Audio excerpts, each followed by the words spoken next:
Ron's already got a question. You want to fire away, Ron?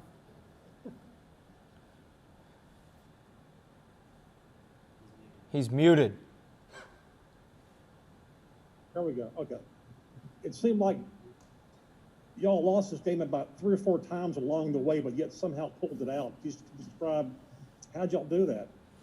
Well, I thought we didn't lose the game, but I thought we were down 10 with 9 minutes left.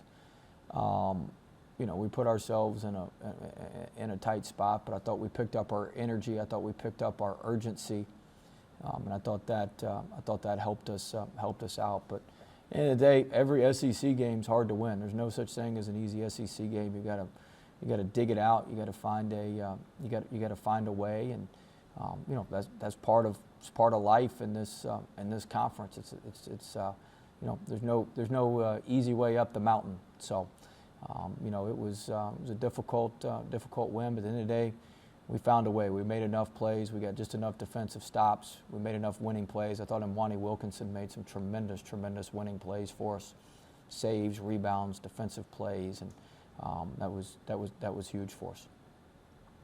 Coach Andrew Clay, KTC in Lafayette. You just alluded to being down by 10 there midway through the second half. You guys erased that lead in about 90 seconds. Was that the most important run of the game? Yeah, it was critical because we had to get it back within striking distance so we could kind of play it out in the 6-minute game and play it out down the stretch. And so I thought, we got 2 and 1s, I believe. We stole the ball in the diamond press.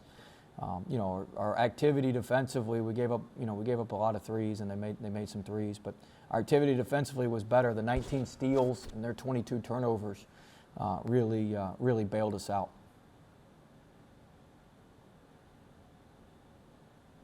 Hey, well, I know we talked a couple days ago about how Cam and his scoring has helped his teammates, and vice versa. It was that case tonight with him finding days for that last 3. I was just curious if you could talk us through that play and kind of how maybe that was an evolution of Cam came to kind of draw that double team, notice it, and then find days for the wide open look.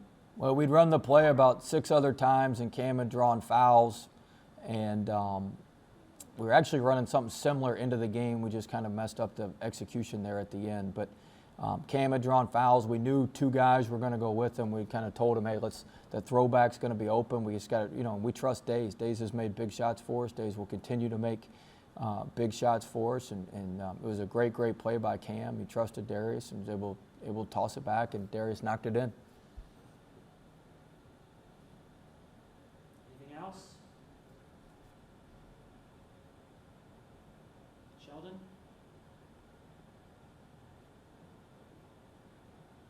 Hey, well, you talked about the fast pace, how fast paced I think they had 28 fast break points. Yeah, a lot of those were off our. Kind of hard. I'm sorry. Go ahead, Sheldon. Go ahead. I'm sorry. I was trying to ask you if I was trying to see what you could have done to stop them a little more. You're getting ready to say a lot of it was off the turnovers, right? Yeah, I'll answer your question. Not turn the ball over as much. Is that the right answer? I mean, a lot of them were off. I think I don't have the stats sitting in front of me. I think they scored 20 some odd points off of our 19 turnovers or something like that.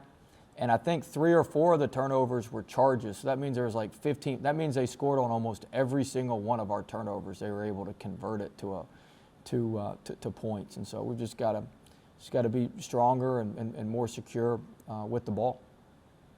Do you think one more thing? Do you think your team got grimy, dirty tonight? At times, I mean, especially late, you had to have it. Late we did, and Wani brings that to us. LeBlanc did a nice job tonight with that. I thought those guys did. I thought Javante did. I thought he made some tremendous plays for us. So it was, I mean, we got to be a little bit more consistent, got to be a little bit more urgent from the start. Thank you. Coach, do you think a win like this is going to help you with your momentum in SEC play? I hope so. I mean, you got to protect your home court, and so it's when you play at home, it's almost a must-win type situation in the SEC. So you got to be able to win your home games and pick up enough on the road. And we've certainly got a very challenging road game at a top 15 team on Saturday. So it'd it'd have been tough to lose at home and then go on, you got to turn around and go on the road and play a top 15 ball club. Hey, Coach, as we were sitting here, Trendon's been shooting free throws and working on his game a little bit. Is that just something that happens every now and then? He started 0 for 6 from the line, but then made some big ones. Made the 2 big ones and made one of the 2 there at the other one. But yeah, he'll be fine. We believe in him. We trust his work. He's been working really hard, and we believe in him, and he'll be fine. But he's a hard worker. I'm not surprised that he's out there. Yeah, well, 2 questions. One, I know you gave up 12 threes, but some of them seemed like unguardable. They were so far out. That's the first question. I mean, what can you do about that? And the second question is, when you scouted Cam, did you kind of notice this type of game in him, that no matter how bad he shoots, he finds a way to draw fouls? Yeah, I think I've mentioned that a bunch, that his game's recession-proof because he draws those fouls. Like he can weather tough shooting nights because he draws all those fouls and can just score at the free throw line. I think before he missed there at the end, I think he had the LSU record for consecutive made free throws at 42. So it's just when he goes to the line, you can just count it. It's easy money. Yeah, I mean, we knew that he had the highest foul rate in the EYBL.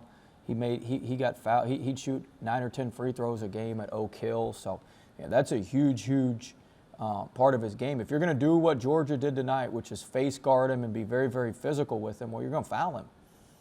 You're going to foul him and foul him off the ball and foul him as he comes off screens. We had to change a little bit of our movements, but you're going to foul him. So what was your first question, Ron? First was, you gave up 12 threes, but oh yeah, I mean, part of it is we were trying to, it's a give and take. We got all those steals because we were in the gaps and we were way in there trying to protect that paint, keep that ball out of the paint in the half court. And so you're going to give some things up, and we gave up some threes. But Kier's Kyer's a very good shooter, and Horn's a good shooter, especially from the corners. And so we were able to survive it. If you don't give up a bunch of paint, touches, you can survive a barrage from 3 like that. Will, does it speak more to our expectations rather than the reality of where this team is, that this hard, tough-fought victory doesn't feel so satisfying? Feels good to me. I mean, they're all hard. You got to understand, Georgia had a week to prepare for us. We were coming off a tough game on Saturday on the road. They didn't play. I mean, they had a week. They had high energy. They were ready to go. I mean, they got a good veteran team. They got graduate transfers. Coach Crean's a good coach. So, I mean, yeah, it was every game in this league's hard. There are no easy games. And so maybe it speaks to the expectations in our program, which is good. And that's a good thing. But no, I mean, we had to prepare our tail off for this. Coach, I guess you guys are getting used to playing in empty arenas, but it seemed like tonight, at least towards the end, the crowd was good. It got into it a little bit. Yeah, got a little bit of got a little pep from the crowd. Got a little defense chant, I think. So we had a little pep from the crowd, which has been tough with only 3,000 people, 2,800, whatever it is, in the gym, in the arena. But it was good. It was good to feel like a little bit like a home game. I thought the students who came back there were really, really good. It's good to have the students back, and so that certainly gave us a lift. Thanks, everyone. Thank you all.